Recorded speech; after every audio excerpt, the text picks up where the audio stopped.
So today I want to talk about an upcoming fighting game, one that I'm super excited about. It's a team-based fighting game. It's based on a popular existing franchise.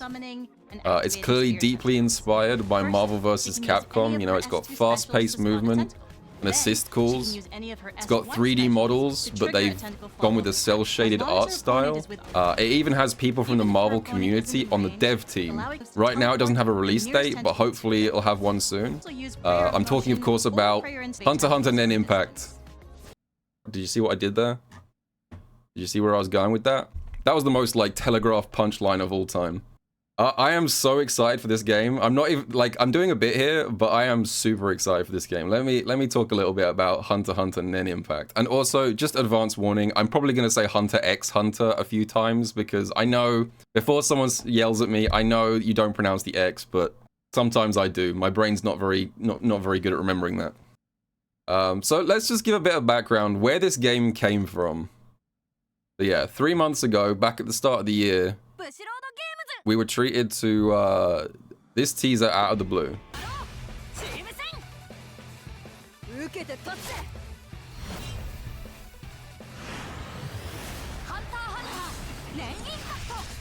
So we didn't have much to go off. Like, we knew that it was going to be a 3v3 game, but we didn't really know much what to expect out of the gameplay. Was it going to be like a real fighting game? Was it going to be 2D or 3D?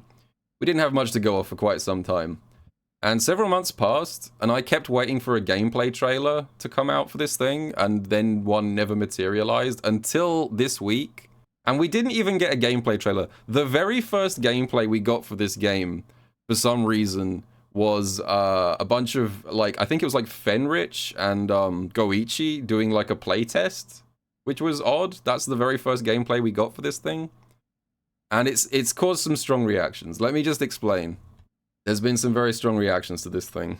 But before I get into that, I just want to say real quick, as soon as this game was announced, we got a bunch of news that this was being produced by Bushiroad. And if you guys don't know who Bushiroad are, basically they just cut corners everywhere. They are like the cheapest budget producer you could have got on board. So that's really bad. That was a bad sign. So we expected from the very beginning that this would probably be quite a budget fighting game. That was the bad news, right? The good news, even though Bushiroad are the ones producing it, as soon as we saw the gameplay trailer, we saw this. You know what this is? This is a test of your fighting game history knowledge. This image right here. This is the vibe check.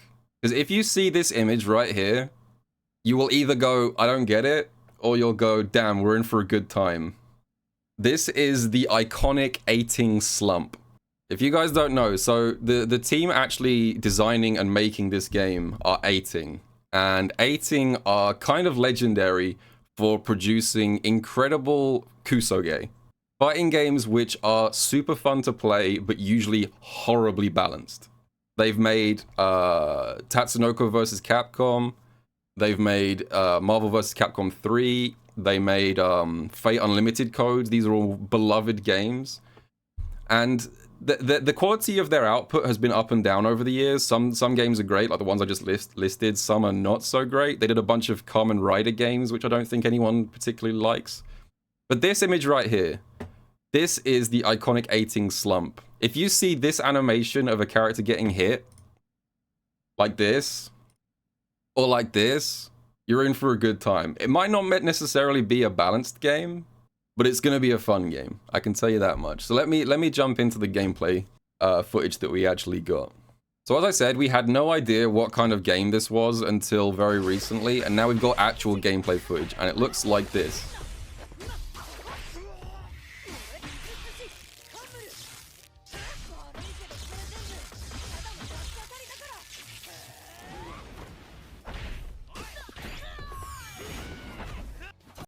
Let me get the obvious thing out of the way, okay? Let me just get the obvious thing out the way first. You guys are all thinking it. This game is ugly. Wii graphics, looks like an amazing PS2 game. Visually, this game is not looking good.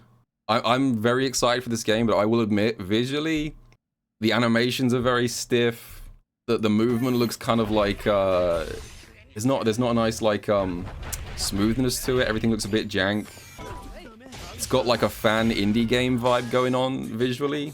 The cinematics look pretty nice. Mostly. The moment-to-moment gameplay does look a bit jank. I think it's a mix of several things. I think the animations are a little bit wooden. And I think also the decision to go with cell shading, they haven't quite committed to it far enough. Like, you know, like in Marvel vs. Capcom 3, that's also a cell-shaded game, but they go, like, the whole way with that game. They have, like, harsh black outlines around all the characters, and they also have very flat lighting. And the effect of that is it makes everything look like a comic book. It looks like Marvel vs. Capcom 3 still looks amazing to this day. It's like that art style has aged perfectly. This, on the other hand, it looks very much like a Wii game. Circa 2008 Wii fighting game, which I guess makes sense because it's the Tatsunoko versus Capcom team. That's the bad stuff, I will say. Visually, this game could use a ton of polish.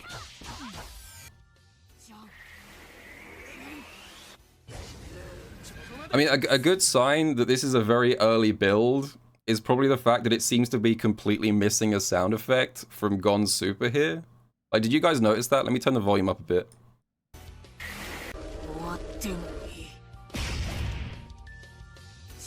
Like, did you notice that when, like, he kicks them in the stomach, and then there's a pause, and then he, like, launches them up in the air with the follow-up of the kick, and there's just no sound effect. Just complete silence. Look. Ready? Kick sound effect. Nothing. Just complete silence. So definitely a lot of work to do in the visual polish department. That being said, though, in terms of gameplay, I'm actually really excited for this game. I'm a huge Marvel vs. Capcom 3 fan, if you guys don't know. Marvel vs. Capcom 3 is my favorite fighting game of all time. And I've been searching for probably the last 10 years for a true successor to Marvel 3. And every time I think I've found one, something about the game rubs me the wrong way. Like, I wanted Dragon Ball FighterZ to be that game, but I didn't like some stuff about Dragon Ball FighterZ. I didn't like homing dash. I didn't like that it didn't have incoming mix-ups. I felt the characters there weren't enough, like, character archetypes. Like, there's no zoners in DBFZ. There's no movement before round start in DBFZ. Like, it had just a few things that I just didn't like. But this game really does seem to be borrowing, like, 75% of its mechanics from Marvel 3. It genuinely seems like Eighting... I think what's happening here, my guess for this game, is that Eighting decided that we're operating on a very small budget. So rather than try and reinvent the wheel, what we should probably just do is, like, make TVC or Marvel vs. Capcom 3 again, but with a Hunter x Hunter skin over the top. And some people would consider that to be lazy, and I consider that to be the best news that I've heard all year. Did you see that? Did you see that right there? That's how you know we're dealing with a true Eighting masterpiece. Cross-up foot dive that hits a completely disjoint hurtbox. We are so back, Eighting bros. It's got a lot of mechanics that you'd expect. It's 3v3. There's also, I think, push block.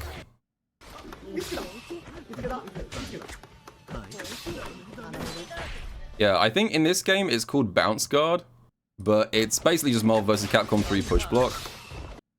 In the UI, you see where it says overgear at the top? Overgear is literally just X Factor 3. Like, when I say literally X Factor, I don't mean that in like, it's close to X Factor. I mean it is literally X Factor. This game has X Factor. So that's the activation right there. So the way this works is you can activate overgear once per round. And when you activate it, it gives you increased damage and speed. And the boost that you get increases depending on how many of your teammates are dead. So it is literally X Factor. Right down to the fine details. Like, let me show you something real quick. This is how I knew that I was dealing with the true successor to Marvel 3 right here. Ready for it? Bam. This is how I knew I was dealing with a game that I wanted to play. So in Marvel vs. Capcom 3, you can cancel block stun into X Factor. It's called a guard cancel, X Factor guard cancel. So if you block anything once per round, you can basically just bust out of block stun and counter your opponent. You can do that in this game as well. X Factor guard cancels are back, folks.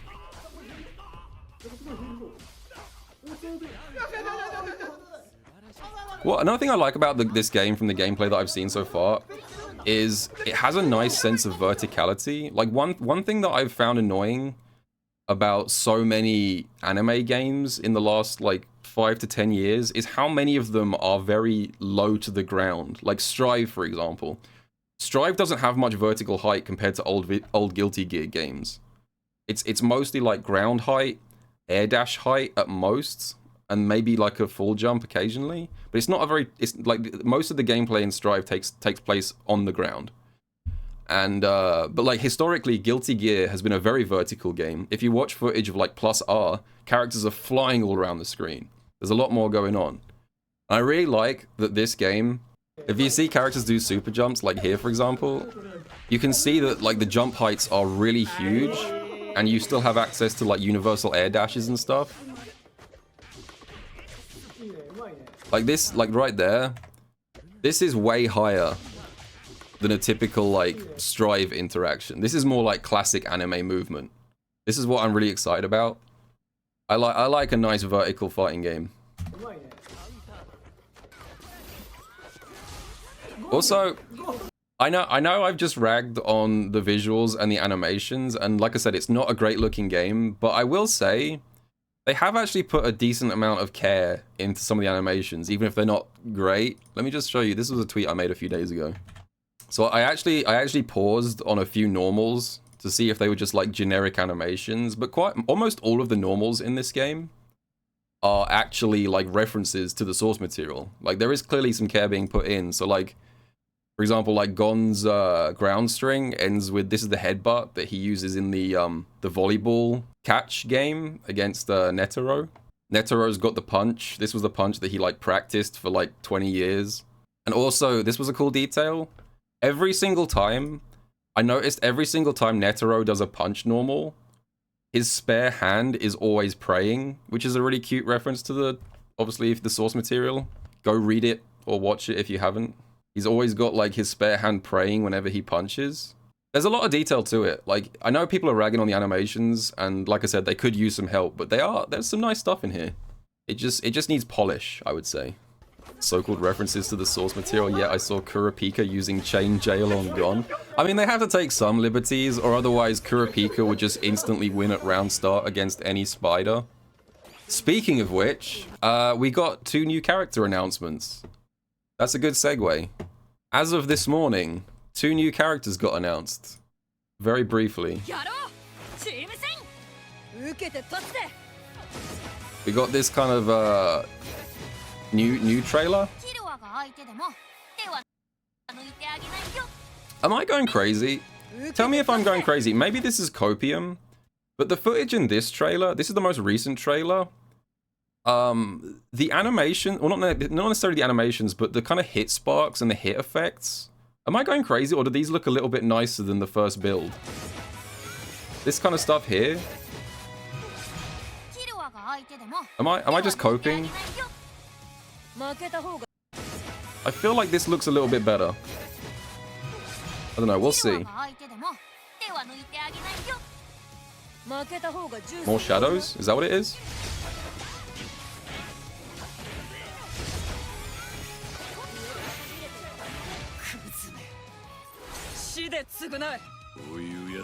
There we go. So any fans of the spiders, we've got Uvogin and Machi recently got announced. And it's quite funny because this is their official reveal trailer. And what do we see of these 2 characters? We see nothing of Machi, and the only thing we see of Uvogin is him getting the shit kicked out of him by Kurapika. Which is, I guess, accurate to the source material. It's canon, yeah, that's true. Lore accurate marketing.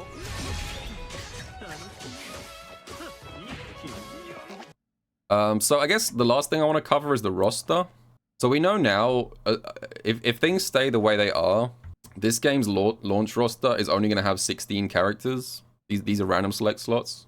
And we know the original 6, plus we've also got Uvogin and Machi. So there's only 8 characters left to reveal. I've done a little guess here. I put in my predictions for the remaining 8. I've listed these as either guaranteed, likely, or unlikely, but he's my favorite. Please put him in. So the ones that I think are guaranteed, I've got Meruem, Krollo, and Bisky. I think they're all pretty much locks. I think you'd struggle to find anyone disagreeing with those. Under likely, I've got Genthru, who I'm not too sure about.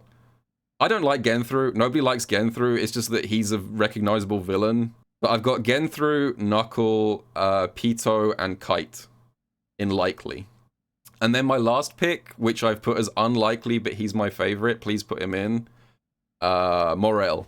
This is the guy. This is the man. The MVP. My favorite Hunter x Hunter character by a huge margin. Oh yeah, I guess I should say my final thing that I'll say on this game before we get more reveals. Please, please, please, for the love of God, have rollback. I know you're making this game on a budget.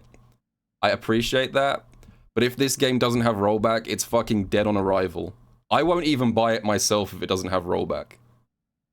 Like, as much as I love Hunter x Hunter, and as much as I love 18, like, Marvel-style fighting games, I refuse to buy on principle any modern fighting game that doesn't have rollback. Even if I think it's cool. I refuse to buy JoJo All-Star Battle R. I just think it's a shit decision for the consumer. So please, whoever's designing this game, you have to put in rollback. It's not optional. No rollback, no buy. Anyway, I think that covers most of my Hunter x Hunter talking points. But I'm really excited.